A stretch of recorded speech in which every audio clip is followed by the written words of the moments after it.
Okay, so hey guys and welcome back to another Axel 72 video, and in today's video I'm going to be giving my instant reaction to Ben Whittaker winning via TKO in round 2 versus Liam Cameron in their rematch. And so if you are new around here and you haven't yet subscribed, please do so, like the video if you do indeed like the video, and let's get straight into it. So this was a dramatic one to say the least, and it was a very unexpected result. I mean, this was a rematch in which was definitely necessary. You know, a lot of people thought that Ben Whittaker had been shown up, and you know, he wasn't as good as perhaps what he was hyped up to be, and everybody was kind of wanting to see him fall. People were not liking the cocky type of style in which he'd kind of been given. People were calling him a quitter, and you know, after the first fight saying he was looking for a way out, and having all these kind of conspiracies and things like that about, did he throw himself over the ropes and things like that, did he quit without actually being injured and everything. There was a lot for Ben Whittaker to answer coming into this fight, and he did that. I mean, he did that, and he showcased a lot of emotions doing it. But you know, there was obviously the whole kind of disputes extra about the rounds and things like that. You know, it's a lot to weigh on somebody, and the fact that he came out with the choir. It was, you know, a nice walkout in that aspect, but he was getting booed by everybody in his homecoming. You know, this is a homecoming in which you would expect, of course, for somebody with that big a stature to be, you know, cheered and to be supported and things like that. To credit to Liam Cameron, he must have bought an excellent fan base, and he's definitely built himself a platform now because of, you know, just seeming like such a genuine guy who's got a great story. But in Whittaker really showcased that he does still have skills and he does still have power. Was it an early stoppage?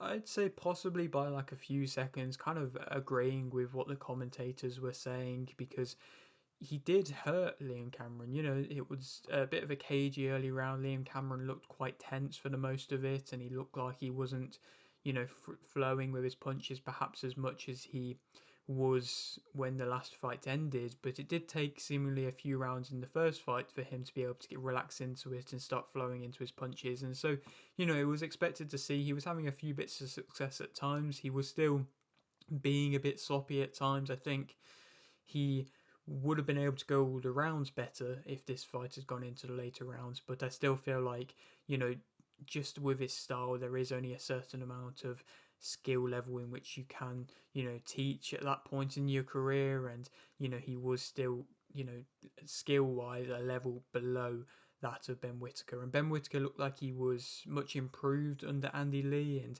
you've got to give Andy Lee the credit in which what he's done. He's seen somebody like Ben Whittaker and seen the talent in which he does have, and he's really crafted around it and built around it and worked well around it with somebody like a Ben Whittaker. And you know, you see a lot of fighters who have got their own kind of unique style struggle with trainers and finding the right trainer, because you've got to find a trainer who's going to be willing to go to your craft and enhance your abilities and enhance what you're good at, not try and change your style too much. And I feel like Andy Lee had done that. He made Ben Whittaker that bit more disciplined. He wasn't, you know, taunting around as much, and he was looking more relaxed. He was flowing with his punches nicely, and when the shot came, he was there ready to land it, and he used his speed. He showcased he does have power. A lot of people again have been talking about his power and saying it's not, you know, anything too crazy or anything like that, and he was going to get exposed, you know, the higher up he went with his power, and he just didn't. I mean, Liam Cameron, of course, you know, there's going to be higher levels and things like that, and it has been shown that Ben Whittaker is a level above Liam Cameron, but it was definitely a necessary fight, this rematch, and I feel like he has learnt a lot from the draw. But like I say, there was a lot of passion in this fight, and it all did come out after the fight, of course. You know, when it got called off, he went and he ran over to the corner of Liam Cameron and he started getting in the face of Grant Smith, and I didn't really agree with that at all. I didn't like seeing that, and I think it was a bit, you know, unnecessary to see that. And then he was having a go at somebody off ringside, and it wasn't really the nicest thing to see. It was a bit bitter of a moment, to be completely honest. But you know, you could tell he's just a young guy and he's just letting out a lot of emotion. Not many fighters have to deal with that much hate so early on in their career. And so I suppose to an extent you can't blame him, but like I say, it's definitely not going to win over more fans by him doing that. If he'd have not done that and just, gone up on the ropes and celebrated and things like that, then he definitely would have, his stock might have rised a bit more and he would have gained a bit more of a fan base, but he clearly doesn't really care about that. It wouldn't surprise me if he goes down a bit of a route of like a maybe something like Chris Eubank Jr. and starts to really play the villain type of role and just not really to care too much. I feel like that could definitely happen. But for now, obviously, like I say, going against what most odd makers were probably saying with an early stoppage for Ben Whittaker, now who he can go on to fight next, I mean, it's going to be interesting because Liam Cameron, skill wise, like I say, isn't anything too crazy, but he does have a lot of heart. I feel like he's probably past, or maybe he's just at kind of British level at the moment. It's difficult to say. I feel like he would be better than something like a Lewis Edmondson who's been calling him out and things like that. I feel like a Lyndon Arthur fight could be a good fight, but of course he's fighting Anthony Yard, and I don't think Ben Whittaker's ready to fight something like an Anthony Yard just yet. So it is interesting. I'm not entirely sure who he goes on to fight next. I'm sure there'll be some sort of options there. Maybe they give him a bit of a fight, a bit of a tick over fight. Maybe they give him somebody from, a European level. Then we just kind of see if we can deal with it there. But like I say, I feel like this was the making of him, and this probably will outline how he goes on for the rest of his career. Like I say, possibly playing that bit more of a villain from now on, but also being a bit more disciplined and a bit less just dancing around and things like that, because I don't think Andy Lee will just accept him doing that the entire time. So, like I say, an excellent performance and an interesting ending to the fight. But now he moves on, and it's what he needed in his career. Definitely the resurgence of his career, like it was branded as. A few other fights in which I wanted to talk about on this card, in which I was just a fan of. The Sam Eggington fight, technical unanimous decision win versus Lee Cutler. He became the WBC International Silver Super Welterweight Champion. It was definitely an interesting moment. The cut was bad cuts, and we've kind of come accustomed to seeing that with Sam Eggington. Of course, he's been around in his career for just so long now, like I say, about 13, 14 years now, and he's fought and had some excellent moments. Of course, the Paulie Malignaggi moment was probably one of the highlight moments, but just some excellent European kind of level moments.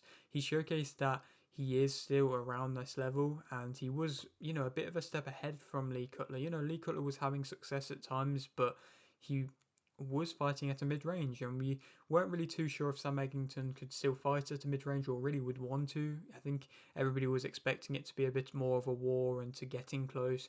Like the commentator said, it was kind of teetering on that a little bit, but it just didn't in the end, and eventually Sam Eggington was kind of just doing enough to be able to win some of the rounds. It seemed like he kind of had the success of most of the middle rounds, and maybe if there was one more round it could have swayed into another bit more of a closer split decision, but still, Sam Eggington goes on to win. He, like I say, has another epic moment in his career, and like he said in his post-fight interview, not many fighters have been able to stick around in their career for this long and be able to just maintain the level in which he's been at for so long. And yes, he's had losses, but he's never looked down and out, and he's never looked like he can't fight anymore, and he's never wilted, and so many fighters do just over the years, and the amount of wars that he's been in as well, you kind of would expect him to, but for now he carries on, and I don't really know where he goes on to next, but I'm sure it will be another excellent fight whoever he fights against. He's always that entertaining guy.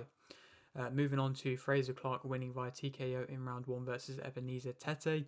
I mean, I kind of expected it. I mean, Frazer Clarke, I wanted and I felt like everybody needed to see him come in and look really good in this fight. I think he is definitely a very good boxer, and for a heavyweight, there's not really too many of them where they actually are very skilled boxers. And he just needed to showcase that he can be that bit more spiteful. And I feel like this could be definitely a bit of a resurgence again, using that word for his career, because he definitely does have the power and he was willing to use it in that fight.